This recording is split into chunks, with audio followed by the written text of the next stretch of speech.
Olá, voltando então na terceira parte do nosso vídeo sobre os modelos atômicos, aqui falando dos constituintes do átomo, para vocês depois entenderem melhor o diagrama de Linus-Pauling e a tabela periódica. Então vamos lá. Então vocês podem perceber aqui nessa imagem que o nosso modelo atômico é composto de um núcleo, onde tem prótons e nêutrons, e na eletrosfera, onde estão os elétrons. Então, esses nossos elétrons, falando em constituintes, eles são representados pelo E- e correspondem à mesma quantidade de prótons que o elemento possui no seu núcleo, no estado fundamental. E os nêutrons teriam uma carga zero. Tá? Então, está aqui isso escrito. Como é que eu sei qual é esse valor do número atômico? Então, como eu disse, ele é igual ao valor de prótons e é igual ao valor de elétrons. Igual ao valor de elétrons que o elemento possui. Tá? Então, esse valor do número atômico seria o valor que é organizado, ou melhor, que são organizados esses elementos na tabela periódica. O valor de massa atômica, que é o valor de A, é calculado pelo núcleo do nosso átomo. Seria o valor de prótons, né, a quantidade de prótons, mais a quantidade de nêutrons, são características do peso do nosso elemento químico. E esse número de nêutrons nós encontramos dessa variação entre o valor da massa e o valor do número atômico. Tá? Então, isso aqui só para complementar essa explicação. E aí, aqui já vou mostrar para vocês, né? Tem ali uma outra explicação, mas vou mostrar essa aqui. Então, normalmente a gente faz a representação do nosso elemento químico da seguinte forma. Então, nós usamos o X, seria o símbolo de um elemento, escrito sempre em maiúsculo. Então, a primeira letra maiúscula, se tiver uma segunda letra minúscula. O valor de A aqui em cima seria correspondente à massa atômica. E o valor embaixo, Z, seria correspondente ao número atômico do elemento. Então, aqui tem um exemplo, tá? Então, vou voltar aqui ao material que vocês têm. Tá? O material que foi fornecido, que a gente está estudando. Continuando o diagrama de Linus-Pauling, tá? Então, falando desses elétrons distribuídos nesse diagrama. Então, existe uma ordem, mas é mais complicado de tentar decorar essa ordem, tá? Então, a ordem que esse diagrama funciona. É mais fácil tentar entender como é que o diagrama funciona para tentar fazer essa distribuição eletrônica ali. E aí, depois entender que depois que a gente faz toda a distribuição dos elétrons ali, nós temos que dividi-los em camadas. Camada K, quantos elétrons tem na camada K, quantos na camada L. Então, essa tabela aqui fornece os valores máximos que cabe. Mas como assim valor máximo que cabe?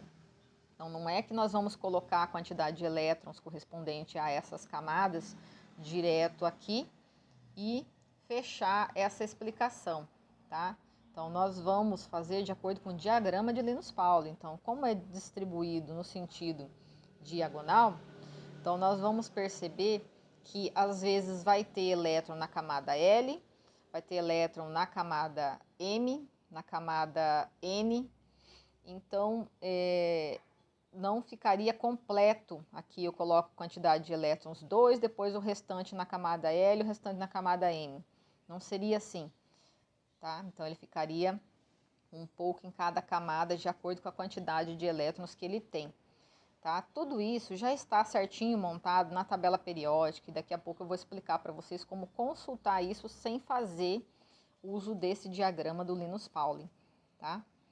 Então, vamos aqui a uma explicação de novo, aqui mostrando como é que ficaria do subnível de energia, né? Como é que nós faríamos essa representação do diagrama. Naquela sequência ali do diagrama que aparece, o primeiro número seria correspondente ao nível de energia ou a camada eletrônica. 1 para a camada K, 2 para a camada L, 3 para a camada M e assim por diante. Esse S aqui seria correspondente ao subnível de energia, tá? Subnível S, P, D ou F. Então, a parte menor dentro da camada. Esse número aqui, como um expoente, entraria para distribuir, seria a quantidade de elétrons distribuída em cada camada. Ah, e eu esqueci de falar, né, que não está aqui no material, né? Para cada subnível de energia, como vocês podem perceber aqui em cima, tem uma quantidade máxima, né? Subnível S só cabe 2 elétrons, subnível P cabem 6 elétrons, subnível D cabem 10 elétrons e o subnível F 14 elétrons. Mas se nós não tivermos a quantidade total para colocar de elétrons, somente no último subnível pode ficar menos. Nunca pode entrar menos do que essa quantidade máxima no meio do diagrama. Só no último subnível de energia que pode entrar uma quantidade menor do que essa, tá? Então, tá aqui esse quadradinho, esse 2, quantidade de elétrons no subnível de energia. Então, vamos aqui, temos um exemplo.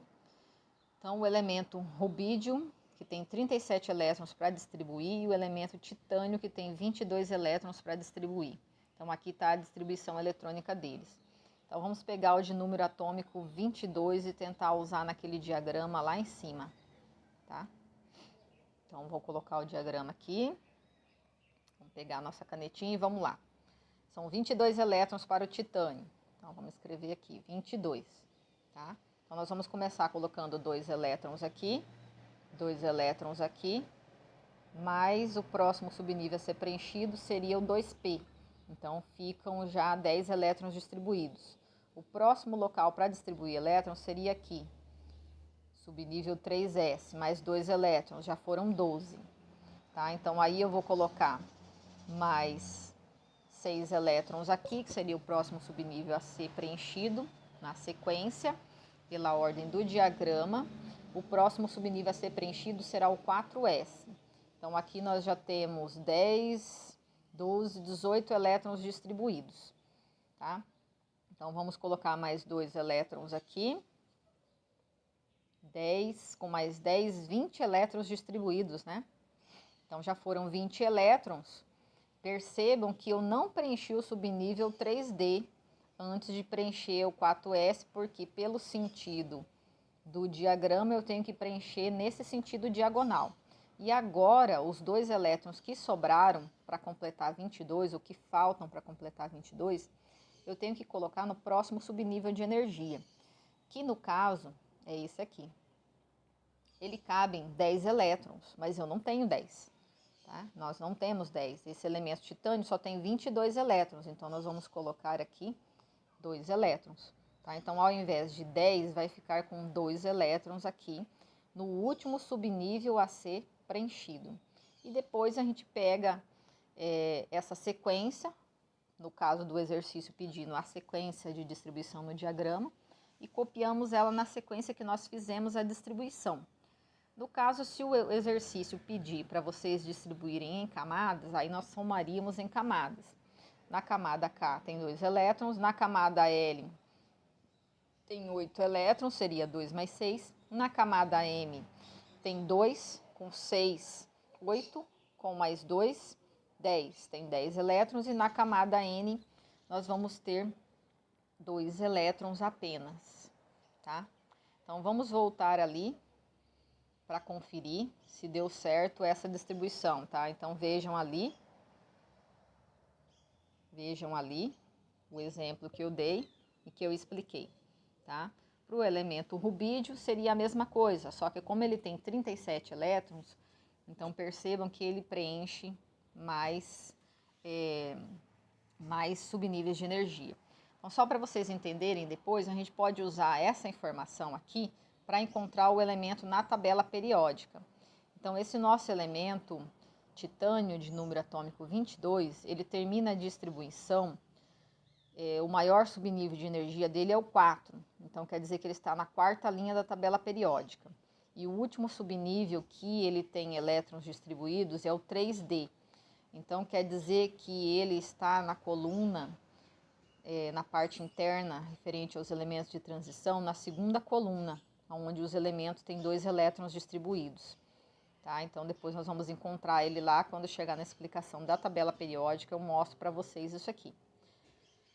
Bom, vamos dando a sequência. Qualquer dúvida, deixe nos comentários aí que eu tiro para vocês em um próximo vídeo ou na sala de aula. Então, vamos falar um pouquinho agora sobre essa tabela periódica. Então, como é que ela surgiu? Os cientistas estavam fazendo seus estudos, descobrindo os elementos, fazendo suas anotações e não tinha internet para a gente divulgar essas informações de uma forma rápida para que todo mundo ficasse sabendo. Então, nas convenções, eles tiveram que chegar num consenso de como seria essa tabela periódica para que todo mundo pudesse estudar a mesma coisa. Tá? Então, vários cientistas tentaram pensar em como organizar esses elementos depois de que todos eles passaram por uma ordem. Tá? Então, os elementos, foi estabelecido que ficaria o nome de origem, então eles tentaram fazer um levantamento de quem descobriu primeiro o elemento, qual foi o primeiro nome dado a esse elemento, e permaneceu esse nome em latim ou grego. E para símbolos, eles colocaram a primeira letra sempre em maiúscula e uma segunda letra para diferenciar um elemento do outro, se já tivesse um elemento iniciado com aquela mesma letra do alfabeto. Eles colocaram uma segunda letra que sempre vai aparecer na tabela periódica, representada em minúsculo. E aí depois eles definiram os valores, né, certinho, número atômico, número de massa. É o que eles estavam pensando aqui nessa época. Como usar esses valores e o símbolo para organizar esses elementos de uma forma que fosse fácil para que uma pessoa que não fosse da área de química pudesse consultar também. Então, tiveram várias teorias. Aqui a principal listada é essa teoria das oitavas, que aparece aqui, a teoria das oitavas, de Newlands. E depois aparece aqui para vocês uma teoria de Mendeleev, um russo, que descobriu mais ou menos na mesma época de Moseley, tá? Na verdade, na mesma época de Meyer. E depois teve o Moseley que fez aí um acréscimo, uma diferenciação nessa teoria. Eu vou deixar depois também para vocês na descrição um vídeo para quem quiser saber um pouco mais sobre a história da tabela periódica, para ter mais informações. Então, o principal que nós precisamos saber é o seguinte, que esse Mendeleev pensou em colocar os elementos em ordem crescente de massa, em ordem crescente dos seus pesos, para que fosse fácil para um cientista consultar as informações. Mas, mais ou menos na mesma época, o Meyer teve essa proposta, mas ele não registrou nada. Então, somente depois é que deram crédito aos dois, né, pela descoberta desse modelo da tabela periódica que nós temos hoje. E no modelo deles ficava o espaço vazio para os elementos que ainda não tinham sido descobertos, que hoje em dia já foi praticamente tudo preenchido, né? Só está faltando descobrir mais alguma coisa para aumentar essa tabela periódica. Mas aí em 1913 aparece esse outro cientista aqui, que percebeu que não era o peso do elemento que influenciava na hora da reação química. Ele percebeu que era a quantidade de prótons, como nós estudamos, o valor de Z, né? Então aí eles trocaram. A tabela periódica foi organizada em ordem crescente de valores de prótons, ou valor de Z, ao invés de peso atômico, ou massa atômica. Na prática, mudou muito pouca coisa, um elemento ou outro, que se vocês fizerem um estudo da tabela periódica, vocês vão perceber que conforme aumenta a massa, aumenta o número de prótons também, ou seja, o número atômico, o valor de Z desse nosso elemento químico. Então, vamos aqui ver o que ele disse sobre essa propriedade periódica, esse Moseley. Então, ele disse o seguinte, que as propriedades físicas e químicas dos elementos variam em função dos números atômicos dos elementos. E a tabela periódica, está aqui uma imagem dela para vocês terem uma ideia, ela foi organizada ou reorganizada dessa forma. Então, nessa tabela periódica, vocês podem perceber aqui que ela está organizada em 18 colunas e 7 linhas. E aqui do lado, deixa eu colocar aqui, ó, aqui do lado, aparece essa partezinha que vem aqui embaixo em duas linhas. Essas duas linhas estariam escondidas aqui, nesses dois locais, como se fossem duas portas, e dentro dessa porta nós teríamos vários elementos químicos escondidos. Depois vocês vão perceber bem isso, que seria de acordo com as propriedades dos elementos.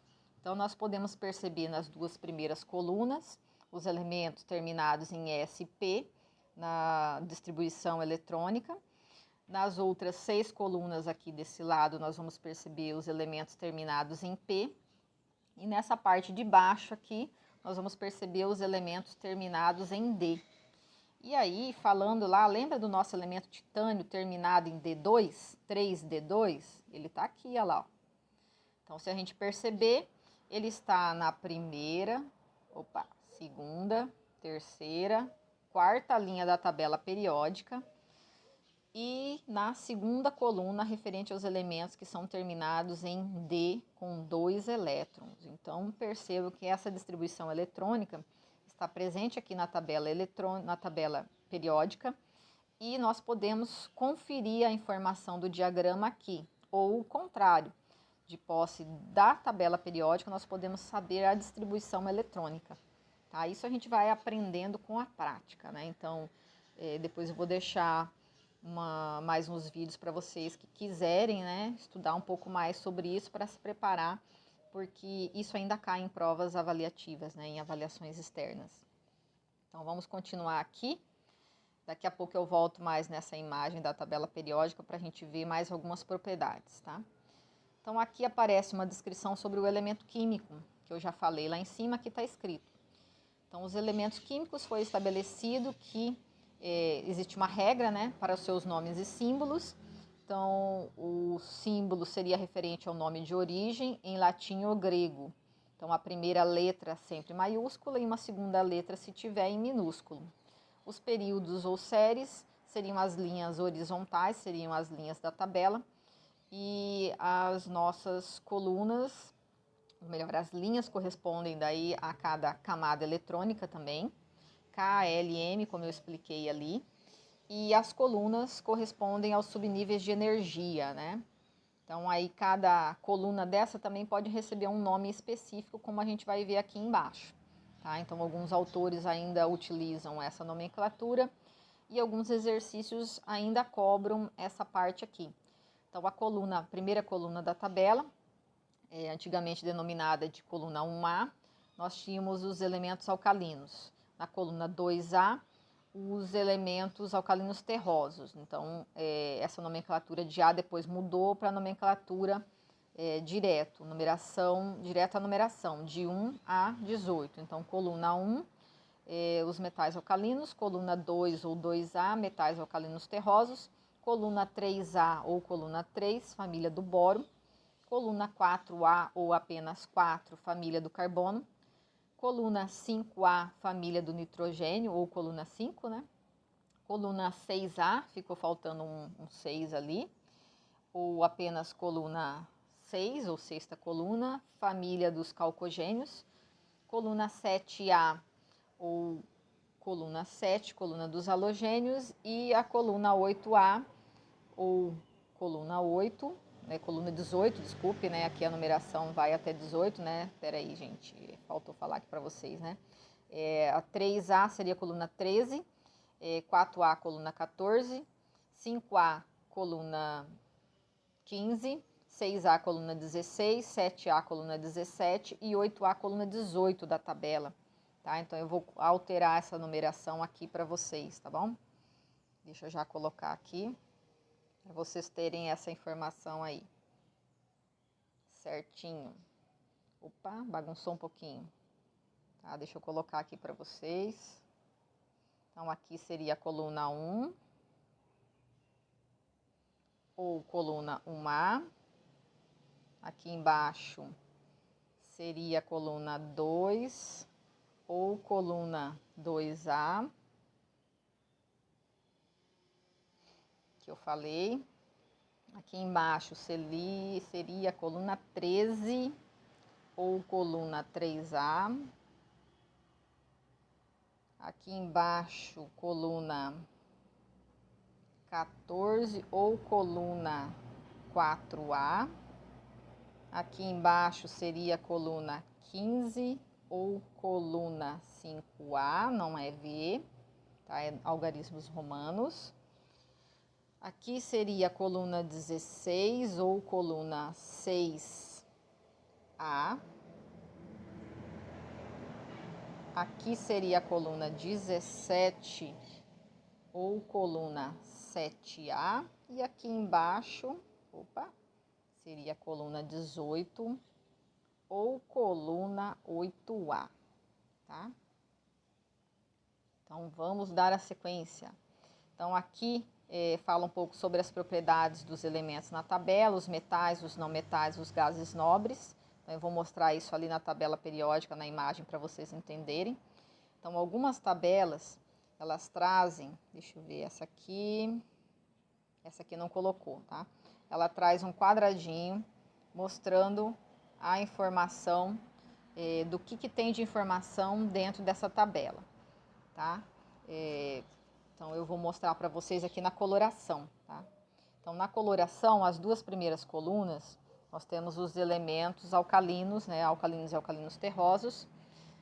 Deixa eu colocar aqui no lápis, né? Seriam essas duas primeiras colunas, os terminados em S. Aqui desse lado, vocês vão ver os elementos terminados em P. Então, seriam 6 colunas. Então, podem perceber a numeração está ali em cima, como eu falei, ó. A numeração 18 ou 8A.